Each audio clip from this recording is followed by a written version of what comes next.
السلام علیکم ورحمۃ اللہ وبرکاتہ۔ ناظرین استقبال ہے، سواگت ہے آپ کا viral news live studio Jalgaon Maharashtra India میں آپ کا میزبان مفتی محمد ہارون ندوی۔ آئیے پیارے ملک بھارت کی بہت ہی خاص بڑی 10 اہم خبروں پر نظر ڈالتے ہیں، لیکن سب سے پہلے میں اپیل کروں گا کہ جو ساتھی نئے ہیں چینل سے جڑ جائیں، سبسکرائب کر لیں، بیل آئیکن گھنٹی کے بٹن کو دبا دیں، اور گھنٹی کا بٹن دبانے کے بعد میں 3 آپشن آئے گی، اس میں پہلا آپشن آل کا رہے گا، اسے بھی پریس کر دیں۔ یہ تینوں کام کرنے سے یہ ہوگا کہ آپ چینل کے ساتھ جڑ جائیں گے، ہماری ہر خبر ہر ویڈیو آپ کو آپ کے موبائل پر مل جایا کرے گی۔ اور ہاں ناظرین، اسکرین پر ہمارے چینل کا بینک اکاؤنٹ نمبر دیا جاتا ہے، ایسے ہی گوگل پے، فون پے اور پے ٹی ایم نمبر دیا جاتا ہے۔ ہم ہر روز آپ سے اپیل کرتے ہیں کہ پلیز آپ اگر چاہتے ہیں کہ مسلمانوں کے ایسے بے باک چینل جو ظلم کے خلاف آواز اٹھا رہے ہیں، بے باک بول رہے ہیں، آپ اگر چاہتے ہیں کہ مسلمانوں کے ایسے چینل باقی رہے، ترقی کریں، مضبوط ہو، تو پلیز چینل کی فائنینشیل ہیلپ، مالی مدد ضرور کریں۔ ناظرین، آج جمعہ کا دن ہے، انشاءاللہ کوشش تو ہم پوری کر رہے ہیں۔ آج میں بھی فی الحال تو 100 کلومیٹر دور برہان پور مدھیہ پردیش میں ہوں، جہاں میرا بچہ ایڈمٹ ہے۔ آپ لوگوں سے میں دعاؤں کی درخواست بھی کر رہا ہوں، آپ تمام لوگوں کی دعائیں انشاءاللہ ضرور رنگ لائے گی انشاءاللہ، مجھے یقین ہے اللہ کی ذات سے، اس لیے آپ سے پھر اپیل کر رہا ہوں کہ آپ بچے کی صحت یابی کے لیے آپ خصوصی دعا کریں، محمد فرحان کے لیے۔ اور آج جمعہ کا بیان آپ لوگ لاکھوں کی تعداد میں دیکھتے ہیں، تو ہم لوگ کوشش کر رہے ہیں کہ رات میں بیان کے لیے ہم لائیو کرنے کے لیے انشاءاللہ سفر کریں گے 100 کلومیٹر کا، اور وہاں سے اپنے اسٹوڈیو سے انشاءاللہ آج کا بیان لائیو ضرور آپ کو دکھانے کی ہم لوگ کوشش کر رہے ہیں۔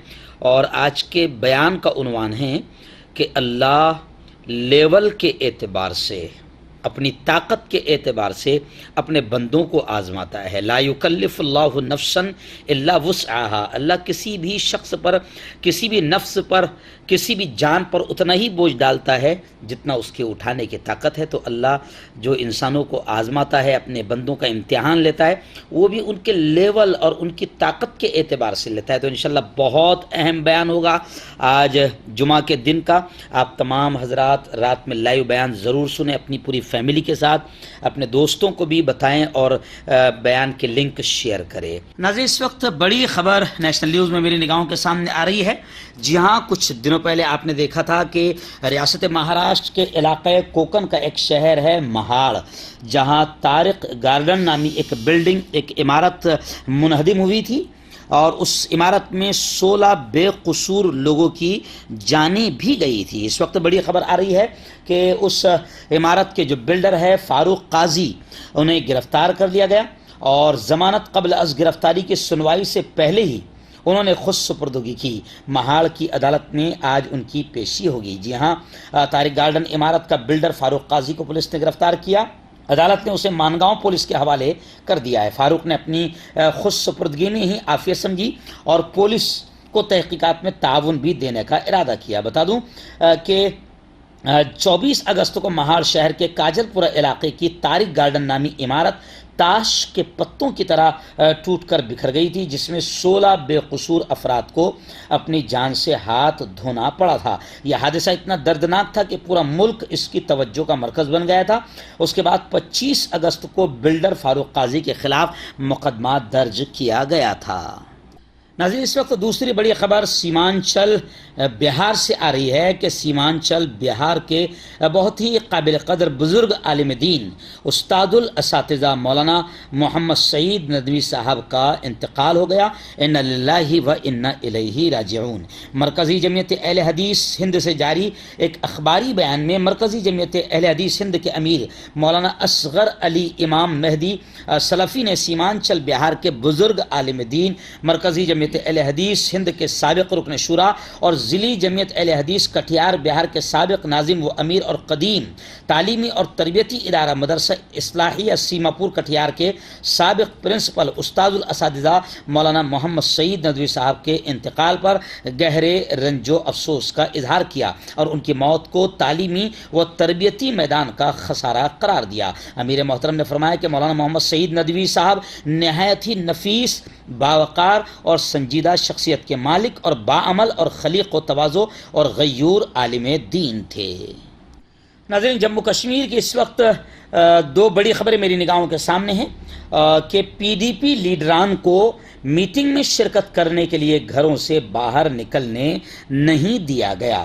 جموں کشمیر پولیس کی جانب سے جمعرات کو Peoples Democratic Party P D P کے کئی لیڈران کو پارٹی میٹنگ میں شرکت کرنے کے لیے گھروں سے باہر نکلنے کی اجازت نہیں دی گئی۔ پی ڈی پی کے ایک ترجمان کے مطابق پارٹی نے سال گزشتہ کے 5 اگست کے بعد پہلی بار جمعرات کو پارٹی کے چیدہ لیڈران کی ایک میٹنگ طلب کی تھی، لیکن پارٹی کے خانہ نظر بند لیڈروں کو اس میں شرکت کرنے کی اجازت نہیں دی گئی۔ پارٹی لیڈران کو گھروں سے باہر نہ نکلنے دینے پر رد عمل ظاہر کرتے ہوئے پی ڈی پی صدر محبوبہ مفتی کی صاحبزادی التجا مفتی نے اپنے ایک ٹویٹ میں کہا، بی جے پی اور دوسری جماعتوں کو میٹنگیں منعقد کرنے کی اجازت ہے، لیکن نامعلوم وجہ کی بنا پر پی ڈی پی کو یہ آزادی حاصل نہیں ہے۔ حکومت ہند کے دعوے کہ جموں کشمیر میں تمام سیاسی لیڈران آزاد ہے، یہ بالکل کھوکھلے ہیں اور اتنے ہی بے بنیاد ہے جتنے یہاں حالات نارمل ہونے کے ان کے دعوے بے بنیاد ہے۔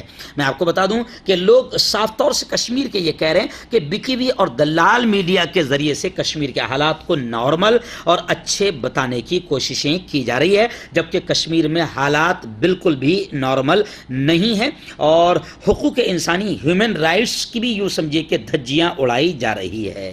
ناظرین، ریاست مہاراشٹر کی بڑی عجیب خبر اس وقت میرے نگاہوں کے سامنے ہے کہ کنگنا کو لے کر شیوسینا اور بی جے پی آمنے سامنے نظر آ رہی ہے۔ جی ہاں، شیوسینا کے سنجے راؤت نے کنگنا رناوت کو دھمکی دیتے ہوئے کہا کہ وہ ممبئی واپس نہیں آنا، جھانسی کی رانی ہے۔ اب بی جے پی کہتی ہے کہ جھانسی کی رانی ہے، اسے کسی سے ڈرنے کی ضرورت نہیں ہے۔ میں آپ کو بتا دوں کہ فلم اسٹار سشانت سنگھ کی موت کے معاملے کو لے کر مہاراشٹر سرکار اور ممبئی پولیس پر لگاتار تنقیدیں کرنے والی بالی ووڈ کی اداکارہ کنگنا رناوت نے آج الزام لگایا کہ شیوسینا کے راجیہ سبھا کے ممبر سنجے راؤت انہیں ممبئی آنے پر دھمکی دے رہے ہیں۔ آج یہاں ایک ٹویٹ کے ذریعے کنگنا رناوت نے کہا کہ سنجے راؤت نے مجھے کھلے لفظوں میں یہ دھمکی دیتے ہوئے کہا کہ ممبئی واپس آنے پر میں دیکھ لوں گا، یعنی گویا کہ دھمکی دی کہ ممبئی واپس نہیں آنا۔ انہوں نے مزید یہ بھی کہا کہ یہ وہی شہر ممبئی ہے جہاں کسی زمانے میں آزادی کے نعرے بلند ہوئے تھے، لیکن اسی ممبئی شہر سے اب لوگوں کو دھمکیاں دی جا رہی ہے۔ میں یہ پوچھنا چاہتی ہوں کہ آخر یہ شہر ممبئی خود کو مقبوضہ کشمیر جیسا کیوں محسوس کر رہی ہے؟ ناظرین، اس وقت ایک بڑی خبر اتر پردیش سے آئی ہے۔ جی ہاں، کہ اجے کمار للو جو کسانوں کے مسائل سننے کے لیے جا رہے تھے، آخر انہیں بارہ بنکی میں روک دیا گیا۔ جی ہاں، کانگریس کے ریاستی ذمہ دار اجے کمار للو کو ضلع انتظامیہ نے دفعہ 144 اور کووڈ-19 کا حوالہ دے کر جمعرات کو ایودھیا جاتے وقت بارہ بنکی میں روک لیا۔ وہ کسانوں کے مسائل کو سننے کے لیے ایودھیا جا رہے تھے۔ ایودھیا جانے سے روکے جانے کو ریاستی کانگریس صدر نے حکومت کی زیادتی بتایا اور انہوں نے کہا کہ زمین حصولیابی کے تحت حکومت الگ الگ رویہ اپنا رہی ہے۔ ایئرپورٹ کی زمین کے لیے کچھ کسانوں کو الگ الگ معاوضہ دیا جا رہا ہے، ساتھ ہی رائے بریلی ہائی وے کے لیے زمین کی حصولیابی 10 لاکھ معاوضہ دیا جا رہا ہے، جبکہ وہاں پر بازار کی قیمت بہت زیادہ ہے۔ مسٹر للو نے کہا کہ وہ کسانوں کے اس درد کو جاننے کے لیے ایودھیا جا رہے تھے، لیکن ضلع انتظامیہ نے انہیں روک دیا۔ انتظامیہ کے ذریعے انہیں PWD گیسٹ ہاؤس میں رکھا گیا ہے۔ انہوں نے کہا کہ ایودھیا میں بن رہے ایئرپورٹ کے چلتے کسانوں کی زمین حاصل کی گئی ہے۔ کانگریس صدر نے الزام لگایا کہ بغیر کسانوں کی رضامندی ان کی رضامندی کے ان کی زمین حاصل کیا جانا ظاہر بات ہے کہ یہ انتہائی غلط ہے اور ظلم و زیادتی ہے۔ کسانوں کو مناسب معاوضہ دیا جانا چاہیے۔ ناظرین، ایک بڑی خبر اس وقت میری نگاہوں کے سامنے ہے کہ جموں کشمیر کی جو سکھ کمیونٹی ہے، انہوں نے آندولن کیا، احتجاج کیا۔ ان کا مطالبہ ہے کہ پنجابی کو سرکاری زبان کی فہرست میں شامل کیا جائے۔ جموں کشمیر کی سکھ کمیونٹی کے اراکین نے پنجابی زبان کو یونین ٹیریٹری کی سرکاری زبانوں کی فہرست میں شامل نہ کیے جانے کے خلاف جمعرات کے دن یعنی گزشتہ کل زوردار آندولن کیا۔ سکھ تنظیموں بشمول اسٹیٹ گردوارہ پربندھک بورڈ اور جموں ڈسٹرکٹ پربندھک کمیٹی کے عہدیداروں کی جانب سے سڑکوں پر نکل کر کیے جانے والے اس احتجاجی مظاہرے کے دوران تانا شاہی نہیں چلے گی اور پنجابی بھاشا لاگو کرو، لے کر رہیں گے اپنا حق، فرقہ پرستی نہیں چلے گی جیسے نعرے بھی لگائے گئے۔ ناظرین، ریاست مہاراشٹر کی اس وقت بڑی خبر میری نگاہوں کے سامنے ہے کہ کورونا کے چلتے جس طریقے سے ماسک استعمال کرنے پر زور دیا جا رہا تھا، خبریں آ رہی ہے کہ ماسک جن لوگوں نے استعمال نہیں کیا اور ان کو ادھیکاریوں نے دیکھا یا پولیس کرمیوں نے دیکھا، پھر ان سے جرمانہ وصول کیا، اور اب خبر آ رہی کہ ماسک استعمال نہ کرنے والوں سے 27,48,000 روپے جرمانہ وصول کیا گیا ہے۔ 5 مہینوں میں میونسپل کارپوریشن کی سخت کارروائی سے 27,48,000 کے قریب جرمانہ سامنے آیا ہے اور عوام سے ماسک پہننے کی اپیل کی جا رہی ہے۔ کورونا وبا کے پیش نظر ریاستی حکومت کی طرف سے دی گئی ہدایات کے مطابق عوامی مقامات، پبلک پیلیس، بھیڑ والی جگہوں پر چلتے ہوئے ہر ایک کو اپنے چہرے پر ماسک پہننا لازمی قرار دیا گیا۔ ماسک نہیں پہننے والے شہریوں پر 1,000 روپے تک جرمانہ عائد کرنے کی ہدایت بھی دی گئی ہے۔ ناظرین، اتر پردیش کی اس وقت بڑی خبر پھر میری نگاہوں کے سامنے ہے کہ بلیا کی اتر پردیش کے ضلع بلیا کے رسڑا کوتوالی علاقے کی خبر ہے کہ پولیس کے ہاتھوں پٹائی پر پبلک مشتعل ہو گئی، غصہ ہو گئی، اور پھر مشتعل پبلک نے بھڑکی ہوئی پبلک نے عوام نے حملہ کر دیا جس میں ایس پی سمیت 9 لوگ زخمی ہوئے ہیں۔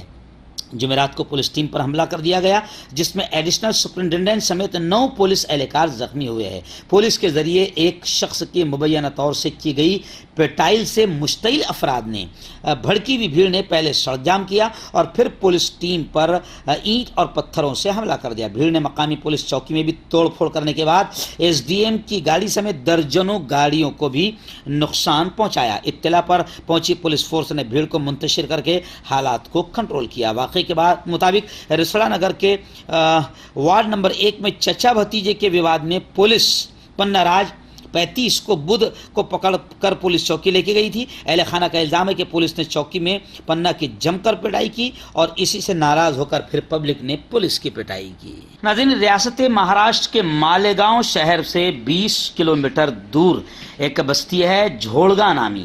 جی ہاں، جھوڑگا کی عیدگاہ اور مسجد کو لے کر سوشل میڈیا پر کافی افواہیں چل رہی تھی کہ خدا کے واسطے مسجد کی حفاظت کیجیے، عیدگاہ کی حفاظت کیجیے، لیکن اب خبریں آ رہی ہے کہ جھوڑگا کی عیدگاہ اور مسجد مکمل طور پر قانونی اعتبار سے محفوظ ہے۔ سٹی سروے نمبر 34، 35 اور 36 پر مسجد، عیدگاہ اور درگاہ موجود اور ایسے ہی وہاں پر پلاٹ نمبر 33 کی خریداری کے لیے کوششیں جاری ہے۔ جی ہاں، سوشل میڈیا پر جب جھوڑگا کی عیدگاہ کو بچائیے اور مسجد کو بچائیے ایسی خبر آ رہی تھی، جس کی وجہ سے وقف بورڈ میں بھی یوں سمجھیے کہ معلومات کی گئی اور خبریں اب آ رہی ہے کہ پوری طریقے سے قانونی اعتبار سے محفوظ ہے۔ وقف بورڈ میں بھی رجسٹریشن کی کارروائی مکمل ہے۔ سوشل میڈیا پر پھیلائی گئی غلط افواہ پر دھیان نہ دیں، ٹرسٹیان مسجد اور جمعیت علماء حرکت میں آ گئی ہے۔ ناظرین، اس وقت سوشل میڈیا پر بہت زیادہ یہ خبریں وائرل ہو رہی ہے کہ کورونا کی آڑ میں بڑے بڑے گیم تو ہو رہے ہیں، لیکن جس طریقے سے ایک انسانی جانوں کے ساتھ کھیلا جا رہا ہے یا انسانی باڈی کے ساتھ جس طریقے سے ہاسپٹل میں کھیلا جا رہا ہے، اس کو لے کر بھی سوشل میڈیا پر چرچے عام ہیں۔ ہاسپٹلس میں ڈاکٹرز کی فیس یا علاج یا میڈیکل والوں کی لوٹ مار یا مہنگائی کو لے کر بھی عوام بے انتہا پریشان نظر آ رہی ہے اور ہاسپٹلس کے خلاف یا ڈاکٹرز اور میڈیکل کے خلاف بھی سوشل میڈیا پر لوگ کافی ناراضگی کا اظہار کر رہے ہیں، کیونکہ کورونا کی آڑ میں جس طریقے سے دوائیاں مہنگی کر دی گئی اور علاج مہنگا کر دیا گیا اور سرکار بھی کسی طریقے سے دھیان نہیں دے رہی ہے، تو ہاسپٹلس میں لوٹ مار کو لے کر جنتا میں بے انتہا غصہ نظر آ رہا ہے۔